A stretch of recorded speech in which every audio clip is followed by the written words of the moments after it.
Okay, good morning, everyone. Very warm welcome to you all. So my name is Haris Rahmanto from Illuminate, and I will be your host for this webinar today. I would like to welcome you to our fourth installment of the Embracing the Abnormal webinar. So thank you for attending our webinar. And before we start, I would like to do a little housekeeping. So first, I would like to have your audio on mute, and also please turn off the video. And the second one is we will have the session for around 30 minutes with 15 minutes of Q&A. If you have any questions, just send your questions through the chat feature to me. So you can find my name in the participant section. Just find Haris Ramanto there and drop the question to my account. And our topic today is how Indonesian brands communicate during COVID-19. It's about how to use semiotic analysis to create a distinct brand communication. So I would like to introduce you to our two speakers today. So our first speaker is Caranissa Djatmiko. She is our cultural insights analyst. Caranissa graduated from King's College London with a master's degree in cultural and creative industries. She has worked in various roles within the creative industry, such as English language journalist and a senior account executive at a global advertising agency. She combines her critical thinking and fascination for culture to provide in-depth cultural insights for our clients. And our second speaker is our strategy director, Iza Mohamed. Iza has more than 25 years experience in consumer insights. She has worn many hats across the Asia Pacific region, all leveraging on her expertise in strategic insights. Iza has worked with clients across many vertical industries, including 15 years of experience consulting with clients in the media industry. She is passionate about people and culture and believes in having a creative approach to research in order to address today's increasingly complex consumers. So without further ado, I will hand over the mic to Caranissa. Thank you, Ms. Haris. Hi, everyone. Thanks again for joining today's webinar. So in this presentation, I'll be taking you through semiotics and how it is applied in branding. Iza will then discuss more about the examples of brand communications that we've managed to compile. So let's get right to it.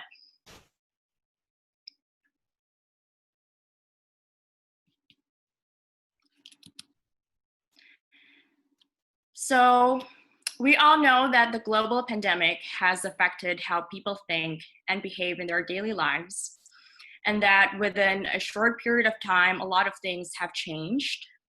So we at Illuminate would like to understand how people are coping with the current crisis to help our clients and their brands make sense of all of these changes.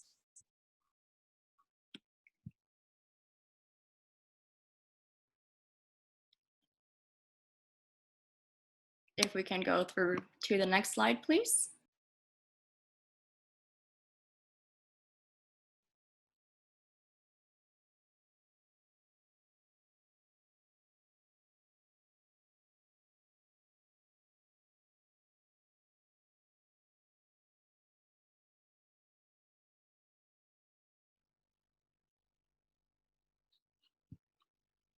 Yeah, we're just there. Can we have a look at the next slide?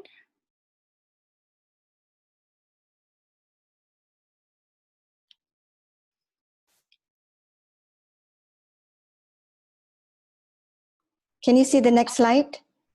No. Okay, because it's there.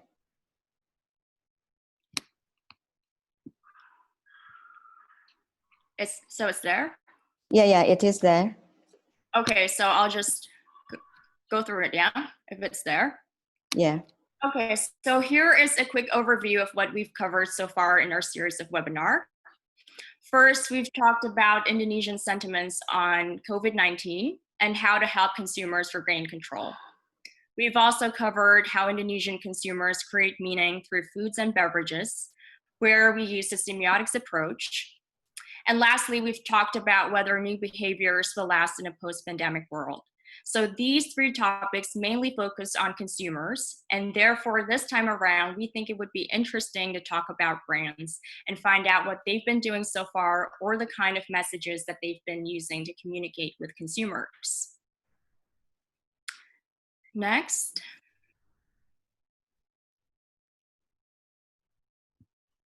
Okay, we are on the slide. Now, the next question is, how can we apply semiotics in branding? Before we get into that, we need to understand what semiotics is. So very briefly, semiotics is the study of how cultural meanings and signs are created.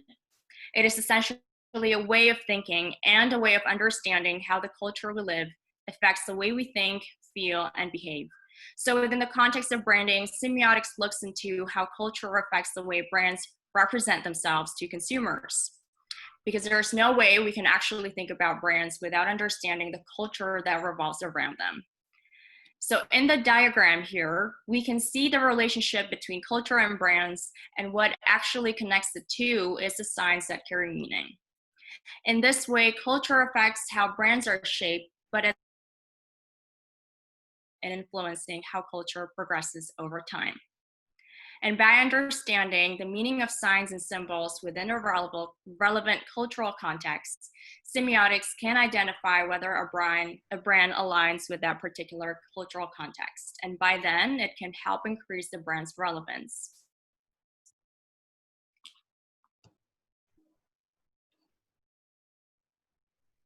Yeah. We go to the previous slide, please. Yes. Okay. So why is semiotics important for brands and marketers?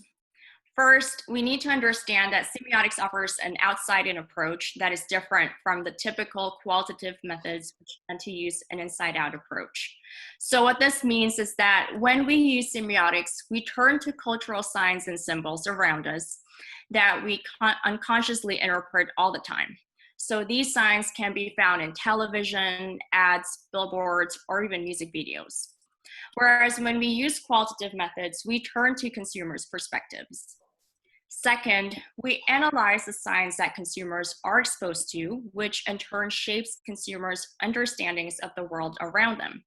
And in this case, brands play a role in carrying those signs.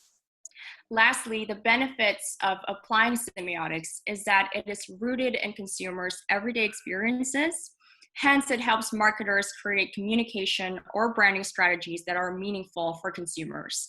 Because at the end of the day, consumers buy the meanings that are attached to brands and not the products themselves. For instance, if a person buys Louis Vuitton, then he or she is actually not just buying the bag, but also the luxury, class, or high fashion values behind it. So next. What are exactly the core elements of semiotics thinking? So there are three of them. They are signifier, signified, and sign. Signifier refers to the physical existence such as sound, words, images, colors, and shapes. While the signified is a mental concept that attaches a meaning to the signifier. So combined together, these two will form a sign. For example, here we're looking at this object and we naturally know that it's a tree, but how do we know that it is actually a tree? So if we turn to the signifiers, we can see that it is green, it has a triangle shape, it has leaves, and it is a pine tree. The signified would be the ideas around these elements, which in this case are alpine, fresh, healthy, natural, clean, and environmental. All together, they are all what make us understand this tree as the way it is. So next, how exactly do we use semiotics to analyze brand communications? So there are three steps. First, we gather the data and we analyzed over 40 samples of brand communications that are strictly related to the coronavirus pandemic. They're mostly taken from ads and social media posts. Second, we identified the themes. So in order to do this, we deconstructed elements from each sample, such as the tone of the message and how it is executed. And lastly, we group and map the themes. So to discover a broader theme that is used by brands to communicate, consistent themes that emerge across all samples and categories need to be grouped into certain codes. Next. Here's an example of how we use semiotics in one of our communication samples. So this is L'Oreal Indonesia. This is from L'Oreal Indonesia, and what they're doing is they're showing the their support for frontline workers by donating free hand sanitizers. So what we did was we analyzed the visuals and also the words that are included in this communication samples. For instance, we see the words behind the scenes, which emphasize that the as salute, dedication, and commitment to suggest appreciation and collective spirit. So the brand is also using a photo of a real person wearing a face mask and gloves, which shows compliance with COVID-19 SOP. Thus, it shows that they're being responsible. And it also connotes medical and clinical production. We also notice that the colors white and blue are dominant here, which are traditionally associated with hospitals and clinical medical. And it also signals health-related attire and sanitized environment. So the brand also uses the hashtag L'Oreal Takes Part, which promotes their brand values, also allowing to show that they're being socially responsible. So altogether, these elements suggest that L'Oreal Indonesia is a brand that's in control and being socially responsible. Next. So here are the codes that we've discovered. There are 10 of them, which emerged from our analysis of brand communications, and we divided them into 4 quadrants. So, and please note that the labels A, B, C, and D that we use here are only for easy reference, so they don't necessarily mean that one is more important than the other. Now, if we turn to the x-axis, we have coping and progressing. So brands that communicate with a coping tone generally encourages consumers to be accepting and to manage the current crisis. Whereas those that are progressing, they focus more on how consumers can take action and move forward. So in the y-axis, we have social and personal. And to explain what these themes mean in more detail, Isa will now take over.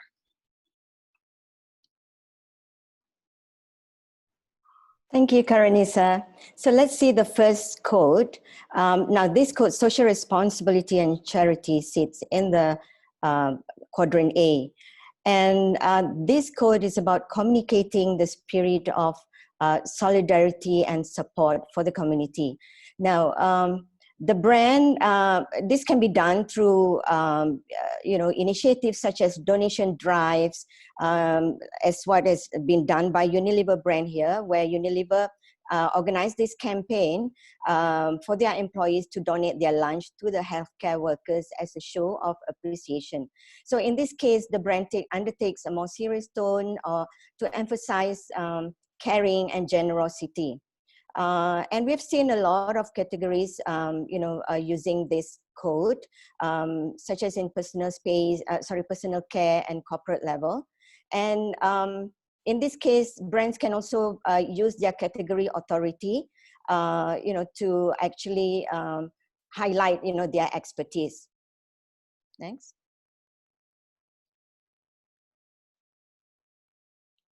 Can we go to the next slide? Okay. Now, the next code is helping the cause. Now, this is about brands showing their solidarity to fight the pandemic, to fight against the pandemic. And it could be through donations, but it could also be through other communication campaigns.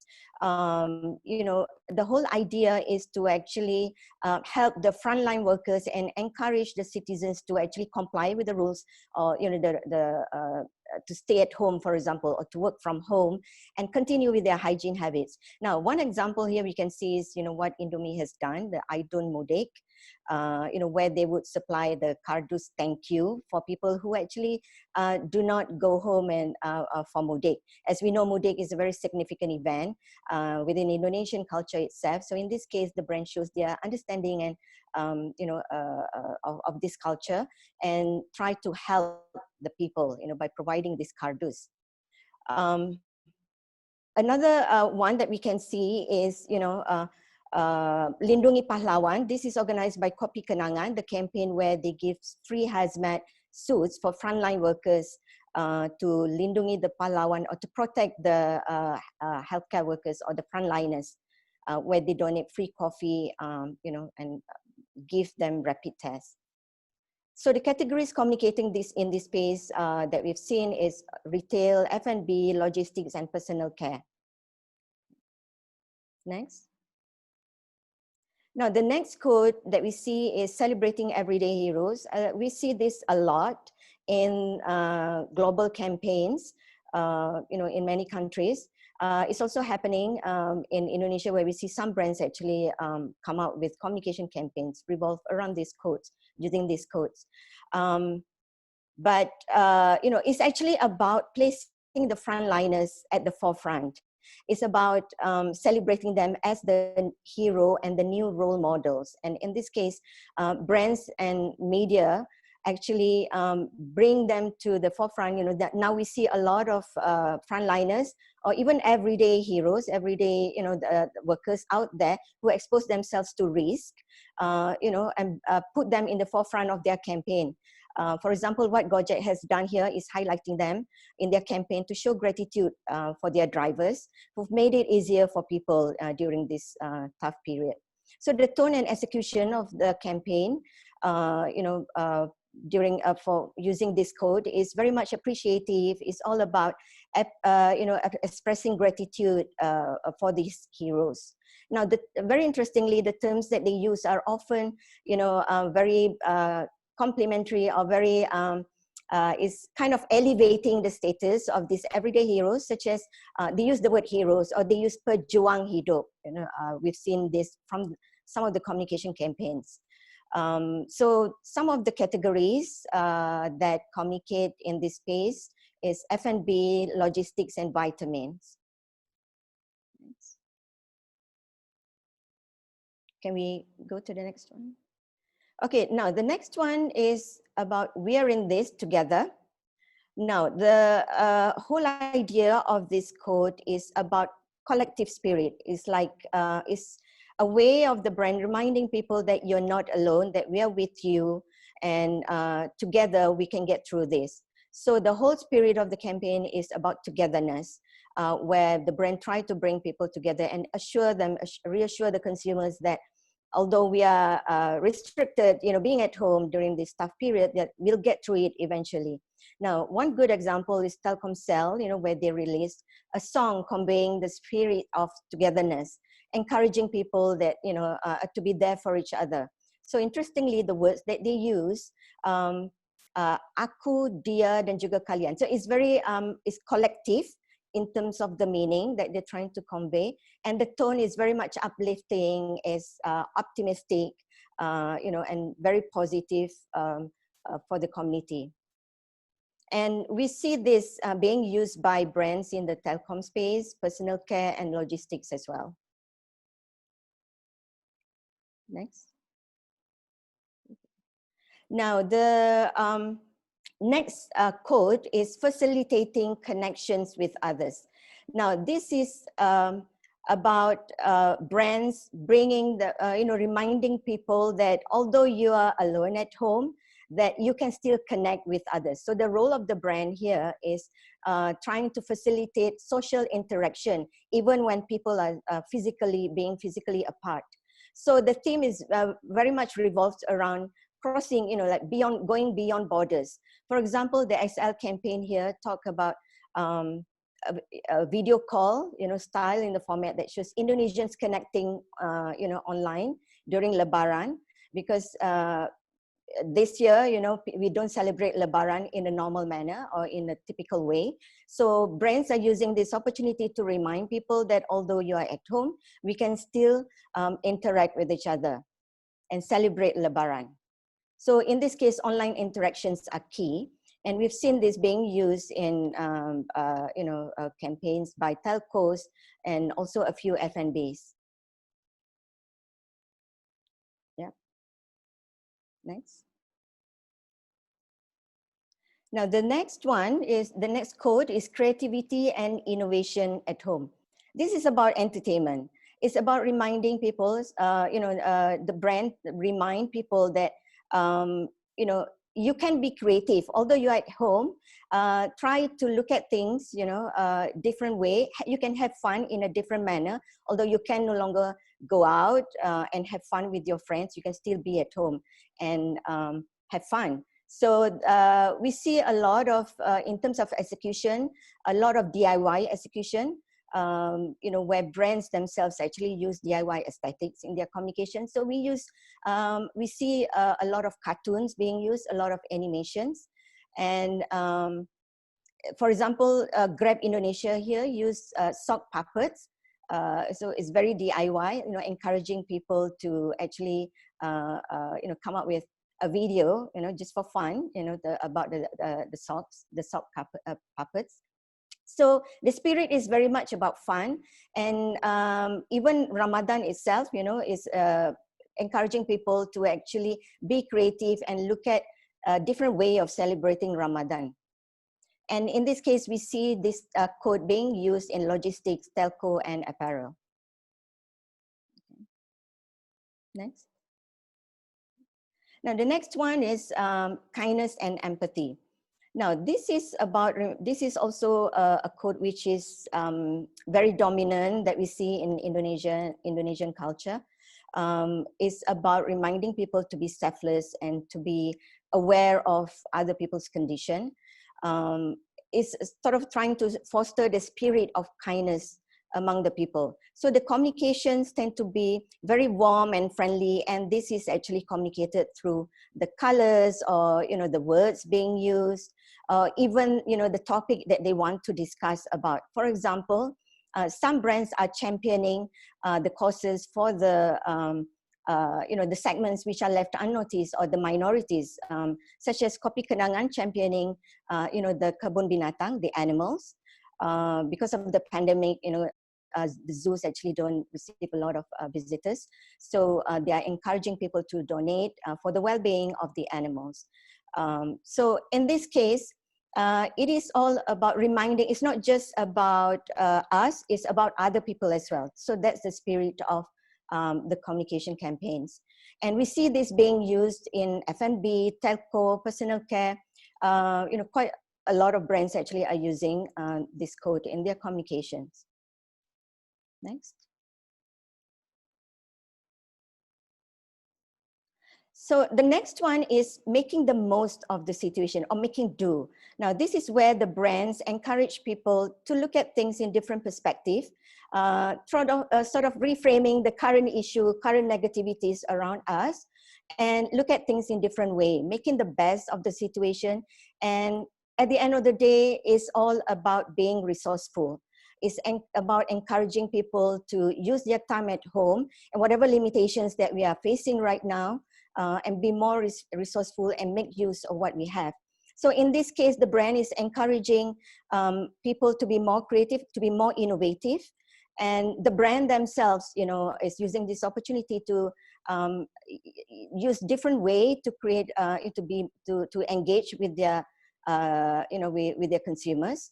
Although there is a lack of physical presence, in this case, people can still be a creative, in terms of managing the situation. So the tone is very much light-hearted and very much positive. And we see a lot of animations being used because when you're at home, you can go out and shoot, real life, visuals. So, animations is being used. So that is in the whole spirit of being resourceful.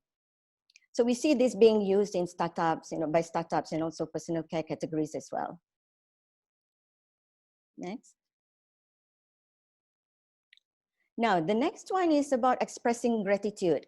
It's about encouraging people to be grateful in the middle of pandemic. It's not just about being grateful for how lucky we get to be at home and being safe, but it's also about being grateful for what other people has done.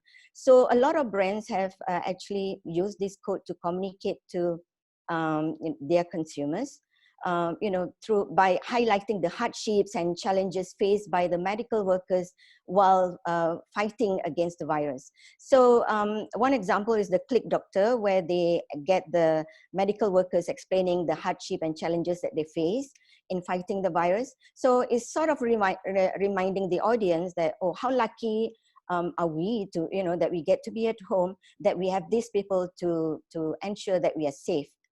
So the categories that are using or communicating in this space, F&B, medical, and personal care. Next one. Okay. Now, another one is another code, which is quite interesting, is what we call hanging there. It's about assisting people and provide ways for them to cope and survive through through daily challenges. So the campaigns tend to highlight, the usual daily mundane things and encouraging people to be more resilient, instilling the value in them, through motivational messaging. So some campaigns, some brands are also using this code and execute that through the escapism, approach. For example, using nostalgia. And a good example here is Kongguan biscuits, where they use anime in their communication campaign. Because a lot of Indonesians actually grow up with Japanese anime. So it's kind of bringing back the warm, and if you look at the tone of the campaign is yellowish, kind of warm and comforting. So Kongguan Biscuits made this animation ad by showing a family reminiscing about the sweet memories that they shared together. So again, it's kind of the whole spirit or the whole messaging is very motivational, is very encouraging. And we see this being used in campaigns by travel category or F&B. Next. So we've seen some examples, that I've highlighted earlier, for the codes. But at the end of the day, what does this all mean for brands? So let's look at the map again. Let's revisit the map. Okay. So which are the most common and dominant codes that brands use in their communications at the moment in Indonesia? So what we've seen is that based on our analysis, what we've seen is that the quadrant C is the less cluttered space. There are not many brands actually in this space. Now, for the other quadrants, we've seen quite a number of communication campaigns that touch on, the progressing and coping and social and personal, but quadrant A, B, D, quite a number of brands, but less cluttered in the C quadrant. So let's look at, what it means. Now, the creativity and innovation, okay. Sorry, go ahead. Yeah. So what we've highlighted celebrating everyday heroes just now as one of the common code in quadrant A being used by brands. We've seen that used by quite a number of brands. But it is actually, if you look at their campaigns, it's very similar by nature. It's like the messaging is almost similar. The tone and execution is very similar. It's all about highlighting, it's highlighting the heroes and thanking them, for what they have done. So it's very straightforward method. What we're saying is that, the other spaces A, B, and D, although we've seen many campaigns in these quadrants, they can still be considered, but the execution approach can be slightly different in order for the brand to stand out. So what we are recommending, for brand is the first one, in order to stand out, to tap into the white space of personal and progression, because this is the space which is less cluttered. If you look at in this map. Now, so brands can help people to progress in many aspects of their life. It's not just about introducing challenges for them, fun challenges, but it's also about educating them, giving them a challenge, to in terms of health or in terms of wellness or even work-wise, so that at the end of the day, they can progress and become a better person after the pandemic. So it's sort of helping the individuals or these people as a person, sort of championing and encouraging them. So in this case, the brands will become like their cheerleader. Okay, so the next one. Now, the next approach is when we're talking about cluttered codes, the brands can actually use binary opposite techniques, which is commonly used in semiotics. Now, in this case, for example, just now I highlight, celebrating everyday heroes. Yes, it's being used in Indonesia by a number of brands, but the approach is very similar. it's like showing the heroes and then thanking them and show how hard they have worked for us. But what we're saying is that in order to stand out, brands can use the binary opposites technique, because in binary opposite techniques is a technique where we intentionally use words or messaging that that has negative or a different meaning in order to derive to the desired meaning among the target audience. So by using binary opposites, brand can actually create a differentiating way to rise above the clutter, because you will be different, you'll be seen as different, although the code is similar. So let's see the example. I'm going to show you two examples. Now, the first one is the common way of executing the code of celebrating the heroes. And then the next one, I'm going to show you how you can execute it differently by using binary opposites. So let's see the first one.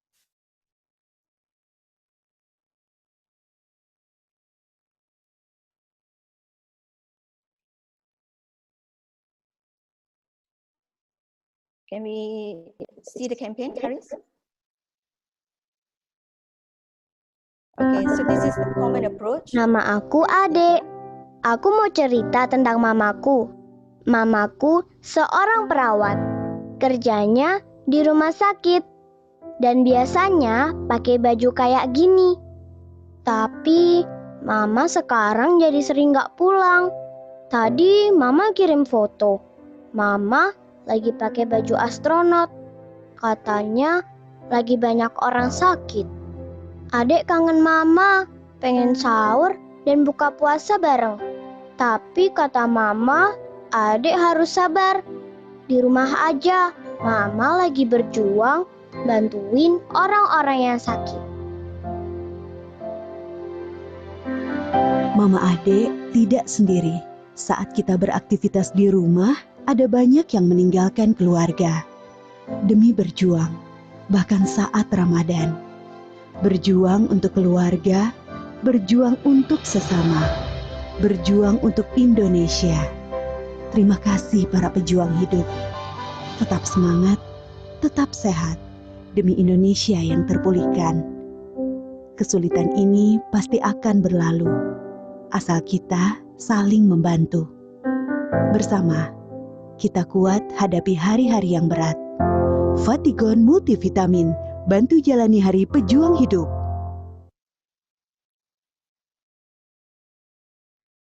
Okay, so if you notice here, the messaging is very heartwarming. Is there is a sense of gratitude, that the communication is trying to convey to the audience, and respect for the everyday heroes.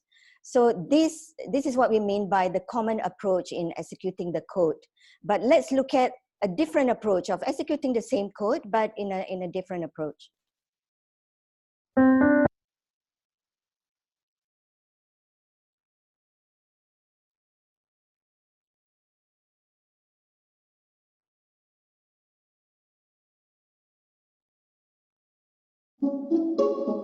Kalau gede, aku mau jadi dokter, biar kalau orang-orang lagi lockdown, aku bisa di luar. Aku bolos terus kelas online, pura-pura kena corona. Semakin kesini, semakin bodoh amat sama corona. Malah jatuhnya bosan di rumah. Sebulan pas ini di rumah aja. Rasanya udah mau melanglang buana kemana gitu. Bosannya udah parah. Kalau tidak karena begitu menular, gue mending kena corona daripada WFH. Sampai pada tahap bosan banget. Sampai pengen bikin party di rumah. Cuma takut viral aja. Udah di fase tidur capek, denger lagu capek, nonton film juga capek. Daripada sengsara gara-gara corona, mending kena corona sekalian, biar ada chance 50-50. Party di rumah, cuma takut viral aja. Udah di fase tidur capek, denger lagu capek, nonton film juga capek. Daripada sengsara gara-gara corona, mending kena corona sekalian, biar ada chance 50-50.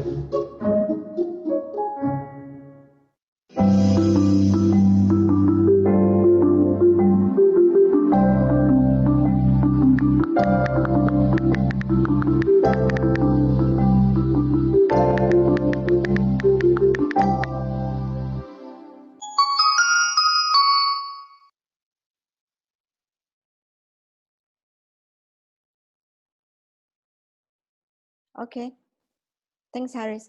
So if you notice the quotes being used, you know, the messaging is highlighting about people's ignorance.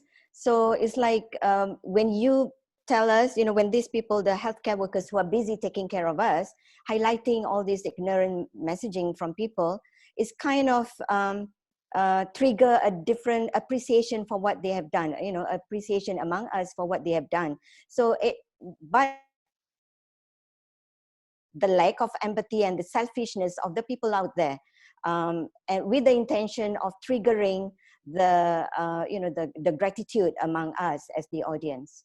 So that's about it, I think. Yeah, Haris. Yeah.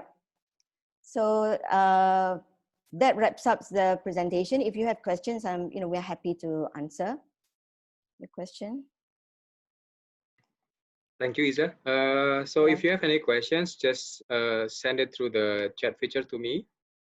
I will read it out for Isa or Caranissa or maybe Dawn to answer. Okay. Okay, So let me check. Yeah. We have one question from Rizky Nugroho. yeah. Question from those 4 quadrants, which type of brand communications is having higher engagement in social media? That's very interesting. Of course, we would love to know, right, which quadrant is more engaging.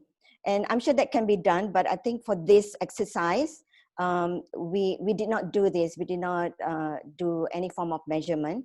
So I would say that this is, you know, you would require analytics, for social media analytics, to be able to answer this question. You know, for sure that this quadrant would be more engaging. Because then you have to see how long people stay, you know, on that communications, how long people view, and, you know, what is the level of retention there. Yeah. So I think it's a very interesting question, but unfortunately, we can't answer for this particular study. Okay, if I can just jump in, Isa. Hi everyone. It's Dawn from Illuminate Asia. We're actually in the planning process for some of our up and coming webinars, and one of them that we're looking to do actually will use some social media analytics and social listening. So perhaps this is one of the areas that we can incorporate into that webinar. So watch this space. We'll be sending you invites for that upcoming webinar as well. Okay. Okay, I hope that answers the question, Pa Rizky. So basically, we need a different tools to be able to measure the level of engagement. Okay, the next question is from Mark Toh. The question is, are these all digital ads? These are mostly on TV. We have TV ads and those that appear on social media and Instagram, mostly digital. Caranissa, do you have any feedback on this? I think you're on mute. Sorry. Yeah, they're basically from they're basically digital ads, because we took most of them first from social media posts and also from YouTube. And YouTube, yeah.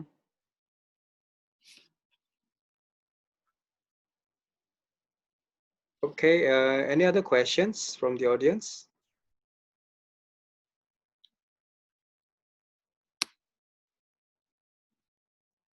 Okay, I haven't received any question. Oh, okay. Just thank you. You're welcome. I don't have any other questions, I think. Right. So yeah, just to let you know that we will definitely share the PDF of the presentation today. Okay. Another one is from UV. So the question is why the white space is not too many. I think she refers to the white space in the quadrant. Yeah, that's very, we find that really interesting because that is the space that we find not many brands actually communicate in there.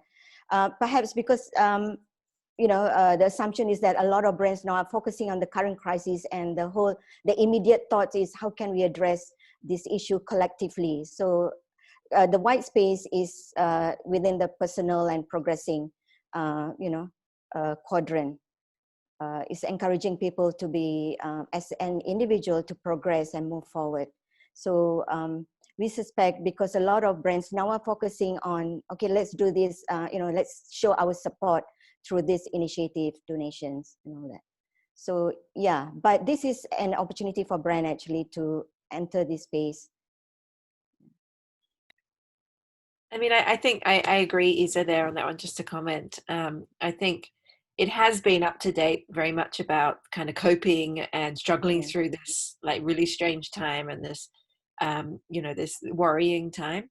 And I think now is an opportunity. It's a great opportunity for brands actually to say, okay, so, we've got to this stage, and so what's next? How can we help consumers kind of look more positively or try and move forwards in a positive direction for themselves? Or their immediate family and their futures, really.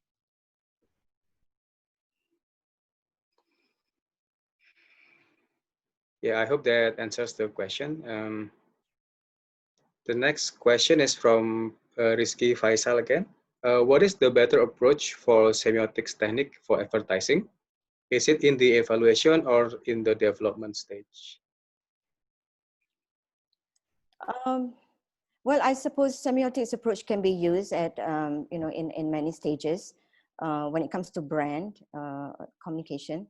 At development, of course, we can get inspirations. When you do semiotics analysis, you can gather really powerful inspirations to actually help with the development and to,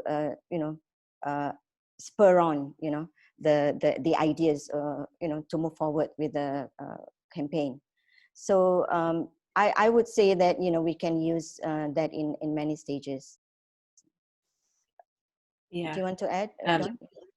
Yeah, no, I mean, I completely agree. I think what we've done today is do an analysis, or for this webinar, do an analysis of a number of communications on a particular kind of topic of this COVID time, and that's actually helped us to find a white space and help us to find opportunities for our clients that they can further develop their communications.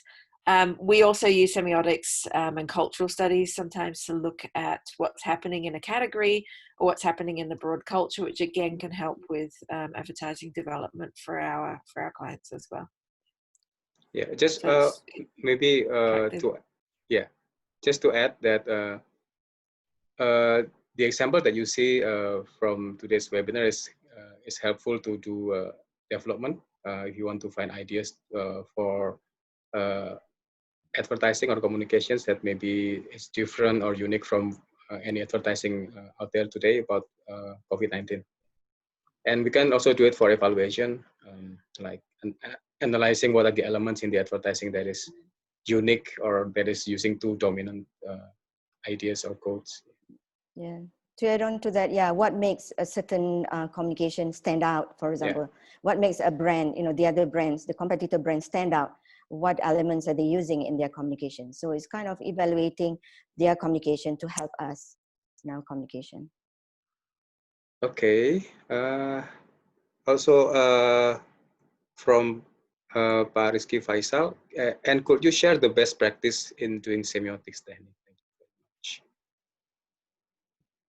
I think that's a really broad another webinar. Another webinar for that. Yeah. Go ahead. Yeah. No, I was just joking. I think that's a whole topic on itself. People study semiotics for years actually. I think it's as per Caranissa has explained very briefly, but giving an example of how do we pull apart the different aspects of the communication, looking at all sorts of things from the messaging to the tone of voice to the language used to the visuals to type of filming that's used and so on. I think if you're interested, we're happy to pick it up and have another conversation and maybe take you a couple of examples separately. We can work together on something. We're more than happy to help out. To have a that kind of session if you're interested.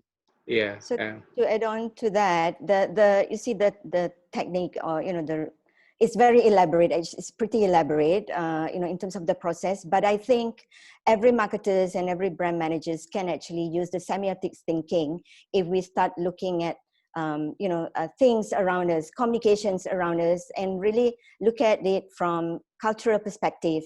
But try to understand the elements being used around us. So I think that would help to start with.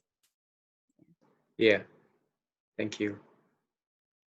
Yeah, so basically, we've been helping like multinational clients with semiotic study for Indonesia. So sometimes what they do is they assign multi-regional projects.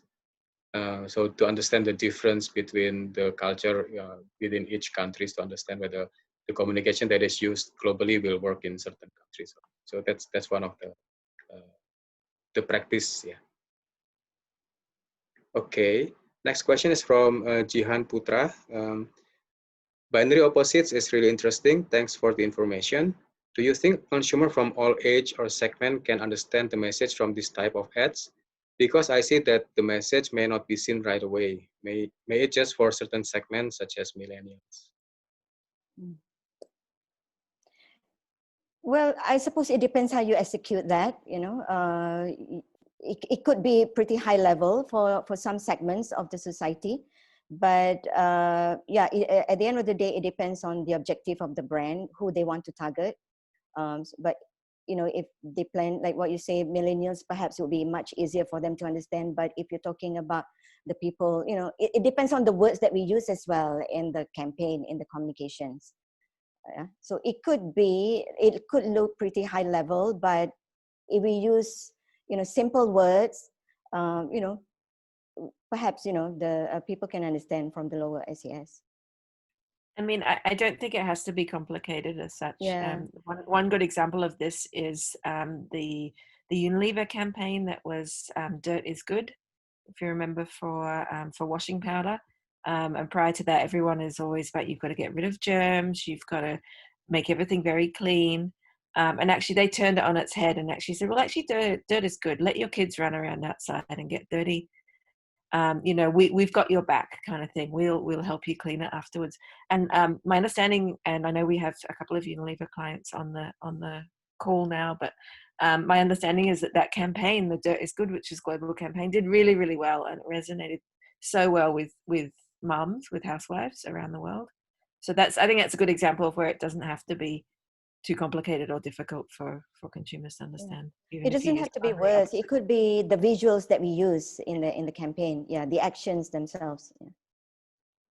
Yeah, I think if you talk about segments, definitely you need to tailor the message to your target segments. Yeah. The signs and symbols for the certain segments may be relevant, but if you try to apply that to different segments, then maybe it's going to be less relevant. So that's very important to understand what kind of cultural symbols that you have to use for your target segment. I think Caranissa did a very interesting semiotics analysis on Didi Kempot, I think a few months ago before he passed away. So that's also one way to understand how a cultural icon suddenly gain relevance with new segments of millennials, for example. I think if you want to see the article, you can just go to our website, www.illuminateasia.com, to see some of our articles related to semiotics. And then the next question is from James Dewanto. Pak James, do you mind sharing some insight related to creativity and innovation at home for packaged foods and beverages?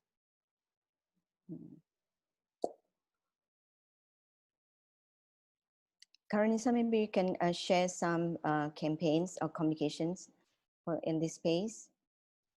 Being innovative is about challenges. I think some of the different ways of using ingredients, things like that.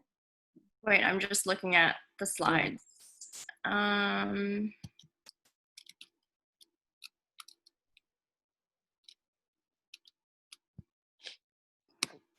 For food and beverage, is it? Yeah. Yeah. I think I'm not sure whether we included in this webinar series, some of but them. I think we have examples from previous webinars around people being a lot more. I think if you remember from webinar 1, those of you who joined, we talked about this area of, from a consumer perspective, consumers actually wanting to be more creative and do more things. So one of the areas, like Isa just said, was about, you know, being creative in the kitchen, about sharing new recipes, trying new things, sharing it with their friends. So that could be an innovation area, for example, that would fit really nicely with the food and beverage brand or brands, about how to use, you know, how to progress in their you know, creative development in food and beverages in terms of. I've seen brands use, for example, ask their consumers to use tuna, for example, in a different way, like various ways of using tuna, you know, in their recipe. That's one way of doing that. But yeah, I think that would be a good example of that. Different way of using cheese or things like that. Yeah.